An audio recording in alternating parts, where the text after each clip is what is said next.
It's always a big deal when there's a new release at KarenBurniston.com, and in this video I am featuring my favorite new die in the release, the House of Cards. Hello and welcome to Karen's Creative Cards on YouTube. I am Karen Hashik, and just look at what happens when this card is opened.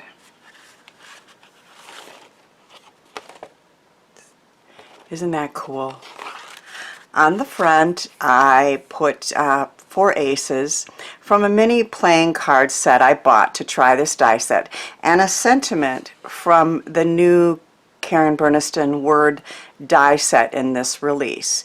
The House of Cards cuts all the pieces with the slots and notches needed to make a structure like this one easily. So I'll show you again. I just think that's really cool. But you don't need to use this only with playing cards. I saw a card by Frances Byrne where she made a Christmas tree using this die set, and I just had to try it. I made mine a slimline card. As you will see, we need that length. So on the front, of course, is Merry Christmas, which is also a Karen Burniston die, and then you open it and look at that.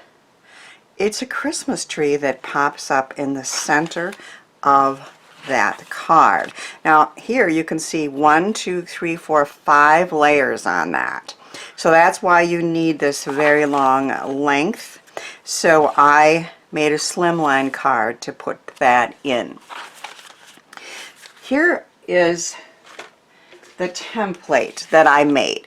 Now I watched Karen Burniston's video, and I urge you to watch it if you're thinking about or have purchased this die set. Her video takes you step by step exactly how to do this. But I'm going to share some things that I learned and also some cards that I made. So whenever I get a new pop-up die set like this one, I always just take some paper I really don't care about and just play with it. And so I just made an A2 size card just to try it. And as you can see,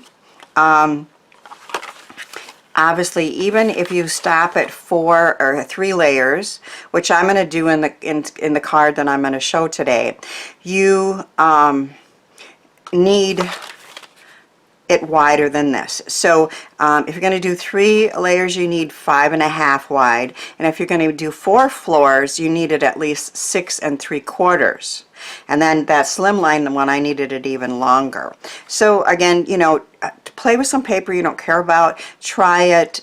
If you ruin something, no biggie. I tried it with some kind of mid-weight cardstock and found out that you do need heavier cardstock to get it to hold together. And then of course I did a couple layers with the playing cards just to give them a try. So I'm going to do one. I'm going to show you how to make it doing the layers of 1, 2, and 3. My grandson loves Uno, and my youngest grandson. So I got an Uno playing deck to try one with. Now, of course, in the description box are links to my blog posts with all the details on the cards that I'm showing, and also links to all the products that I'm featuring. Of course, all of Karen's dies are there, and also I included a link to her video, which again I encourage you to watch, and to get where to get the Uno cards and where to get the mini playing cards that I got. But let me show you this one. It says Wild for You, and then I made him a Uno house of playing cards. You know we love you. So when he opens it, it's going to stand up like that. I just think that is really, really neat. Now, I wanted to show you that when you watch Karen Burniston's video, she said, and she has playing cards right on her website, okay, that are the perfect size. I got as close as I could on Amazon, and so I had to cut mine down a little bit. Not a problem. To get them to fit into the die properly, so there's a die that cuts 4 at a time, and then there's a die that cuts 2. Okay, and I'm going to show you those. You need something that's about 2 1/4 by 1 5/8. Now, if you're doing it with cardstock, no problem. Just put a piece in here and cut all 4. But if you're doing it with the playing cards, you do need to cut them down. At least I found that. So I just cut mine down to about that size, and then I taped them together and cut them. And this is what the playing cards end up looking like then. You can see the notches and the slots, and that's what helps it put it together. But if you can either buy them at Karen Burniston's website, or if you get some that are about 2 1/4 by 1 3/4 approximately, that is the size that you're going to want. But as I said, you don't need to have playing cards to do this. And my older grandson really likes Dungeons and Dragons. So I purchased a D&D deck of cards. However, they didn't have any pictures on them, and they were just too thick to cut through with the dies. So I cut this picture off the front, and I just created that card front for him to get started, and a couple other embellishments. And I'm going to show you how to put the apparatus on that will hold the house of cards. So in the die set, you get 2 of these L-shaped dies. They're identical, and you cut out both of them. And I have done this. And then there are score lines, and Karen Burniston advises to fold up and then fold down. We want them to be mountain folds. So to help locate them, you go up and then you go down. And then we're going to put these 2 together, and you can use glue. I'm using glue dots to do that, so I don't have to wait for glue to set up. And now you have a piece that looks like that. Now we want to put this together, so I'm going to use another glue dot on this tab.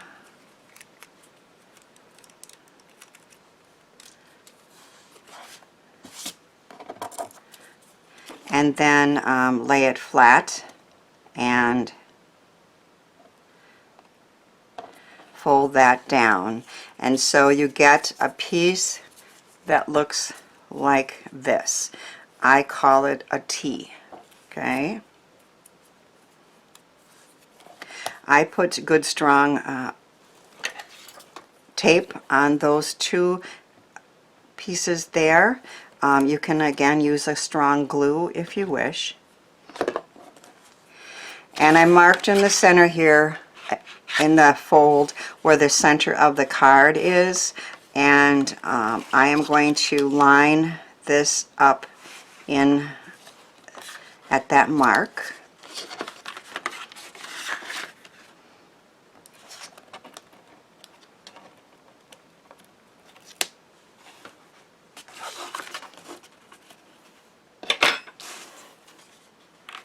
And then I fold it down on that,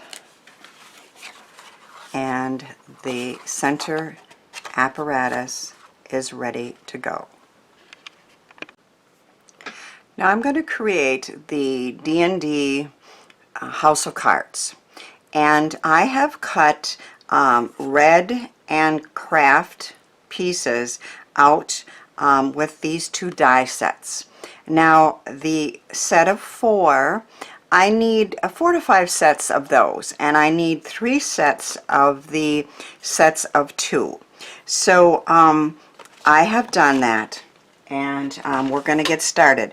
Now I'm just going to point this out. If you have these in a big pile, I suggest putting them in piles of 4 as you cut them out, and always having this golf club tab here on the bottom. It's very important as you're creating your house of cards to always have these on the bottom.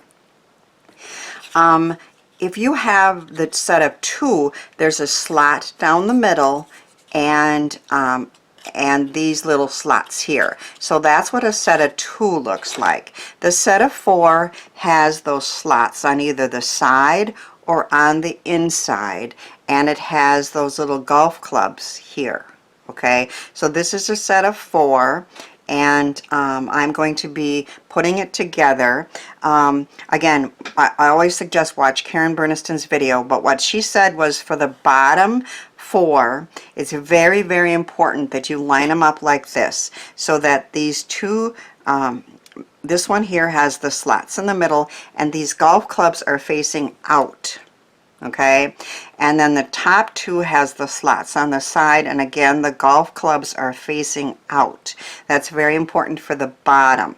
She did say that later on when you're putting them together, you always want your golf clubs on the bottom, but that having them in exactly this 4 is not as important. So we have the 4 for the bottom one set up, and we're going to take these 2 and we're going to line these slots together, and then we're going to take this one and we're going to slide it through, and see this little tab here? If you slide it through to that, which pushes it down a little bit, then you're going to bend this upper tab a little bit and push it through and then unbend it. So there you have your first 3. Then from the back, you're going to take this other piece and you're going to slide it through again to that little tab, so then you go down with it a little bit, and then you bend this top tab a little bit and you slide it through the slot, and then you have a structure like that. Now that's going to be the bottom one. If you put it together, you'll see that these golf club tabs are correct, and I have that one ready to go. The second floor on the structure, like Karen Burniston did, and again you can change that up, you know, get the die, play with it, do it the way she suggested it probably first, and then you know, that Christmas tree was a little bit different. But you're going to create 2 X's just like I just did. And then you're going to put these 2 together. So that little tab, you put it through, you slide it down, then you bend this upper piece, slide it through, and unfold it. That. And then again you're going to put this through, put it through that tab, bend the upper piece a little bit, slide it through, and unbend it. So now you have a piece like that. Okay? Then you're going to take 2 more. What I did was I tried to get them like every other, 2 different colors going here, but if it isn't, if sometimes the craft is with the craft or the red is with the red, I'm not going to get too worried about it. I'm going to add 2 pieces to the end, so we end up with 3 squares. So I have a craft one here, so I'm going to add a red one, and got to bend that top part a little bit and slide it through. Okay, and then I need one that has a slot, so I'm going to put this one on,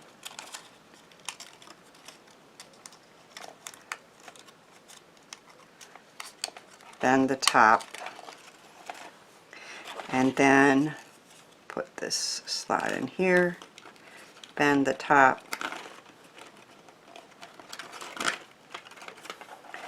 and slide it through. Now I need a piece, but you have to make sure that the golf clubs are on the bottom. So I need a craft piece that has the tabs to go in the slot.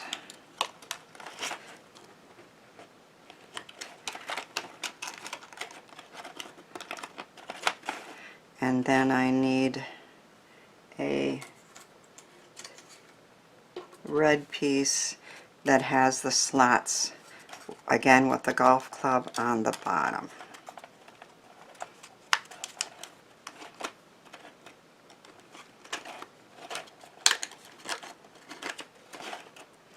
And then I'm going to put this slot, fold this one down, and our second layer is done. I have 3 squares. Okay, now I am going to attach this to this bottom, and see there's little tabs in the middle. I am going to connect this center box to that. So I maneuver this, and then it slides right in. Okay, and again maneuvering a little bit until my bottom slides into the slot.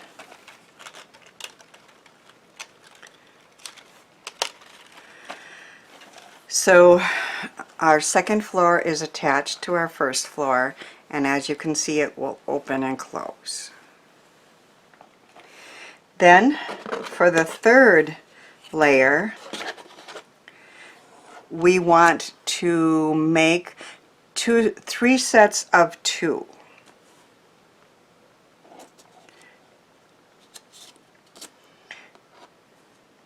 Maybe that's what this one is, huh? Okay. All right, I knew. Okay, so again, the sets of 2 have a slot in the center, and again, we want the golf clubs to be down. Now, to get this one in, you kind of have to fold this whole top down there, and you're going to slide this whole thing in until this center slot catches.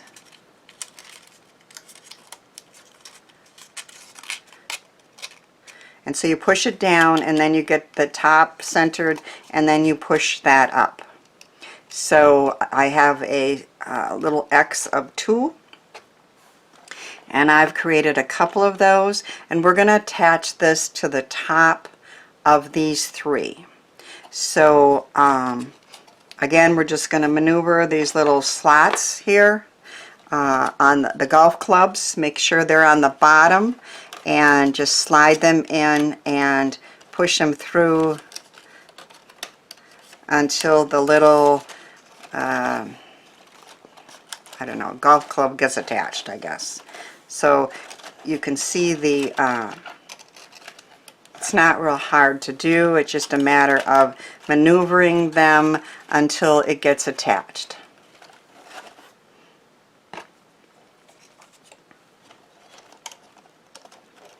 Sliding it in, sliding it in.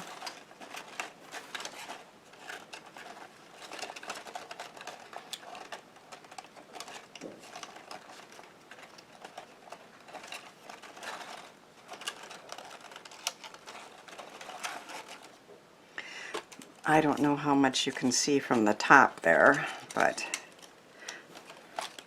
you have this like golf club thing with the little tab, and you just slide it in until the little bottom part goes in the little hole.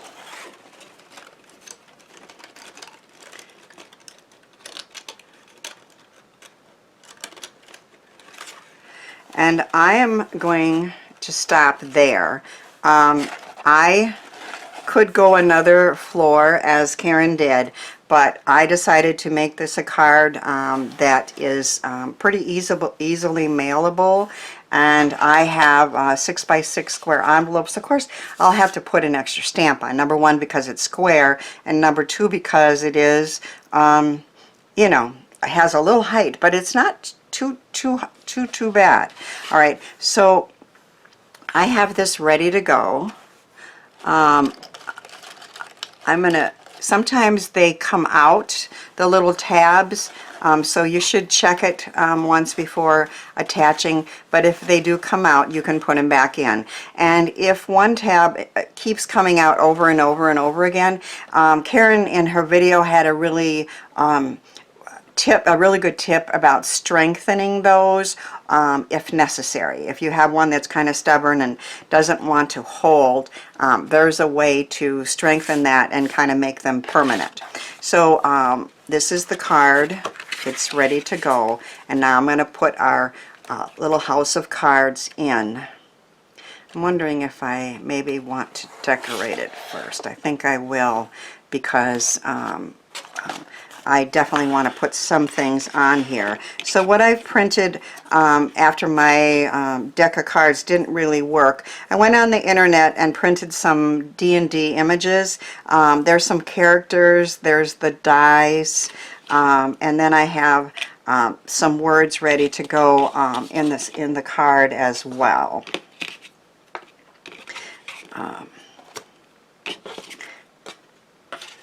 So I think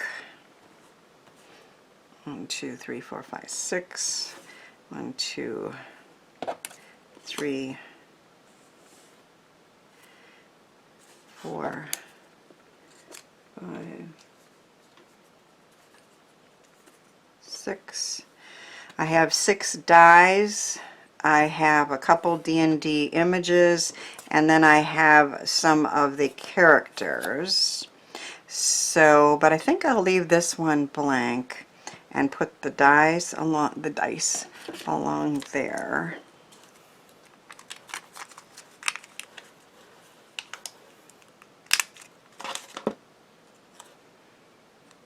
Maybe I'll play with that and come right back. Okay, to save a little time, I've done all my decorating. I added the D&D dice and some characters and a D&D here, and I started attaching it. You can see that we have the set of 4 on the bottom, and I attached 2 to the apparatus, and then on the back I just need to slide those little golf clubs through the back of this apparatus,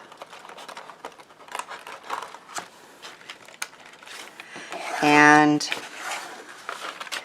close it carefully. I had a feeling they might stick out a little bit. I'll get those fixed. I added a couple characters there on the top, and I thought, ooh, they might be a little tall, but I'll just trim them down a little bit.